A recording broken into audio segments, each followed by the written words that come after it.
Ahmedabad civil હોસ્પિટલમાં દાખલ મહેસાણાના બાળકનું સારવાર દરમિયાન મૃત્યુ થઈ ગયું। 2 દિવસની ટૂંકી સારવાર બાદ બાળકે દમ તોડ્યો। ચાંદીપુરા વાયરસથી બાળકનું મોત થયાની આશંકા છે। તાવ અને ખેંચ આવતા બાળકને હોસ્પિટલમાં ખસેડવામાં આવ્યો હતો। બાળકના સેમ્પલ પુણેની લેબમાં તપાસ માટે મોકલાયા છે। રિપોર્ટ આવશે એ પછી ખબર પડશે કે આખરે બાળકનું મૃત્યુ ચાંદીપુરા વાયરસથી થયું છે કે નહીં। ચાંદીપુરા વાયરસના કારણે ગુજરાતમાં અત્યાર સુધી 8 બાળકોના મોત થઈ ગયા છે। 2 દિવસની ટૂંકી સારવાર બાદ વધુ એક બાળકે જીવ ગુમાવ્યો છે।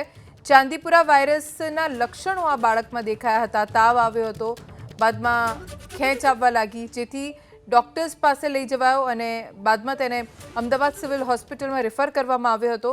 2 દિવસથી સારવાર હેઠળ હતો આ બાળક। અંતે તેણે દમ તોડ્યો। સેમ્પલ પુણેની લેબમાં તપાસ માટે મોકલી આપવામાં આવ્યા છે। રિપોર્ટ આવશે પછી મૃત્યુનું સાચું કારણ ખબર પડશે।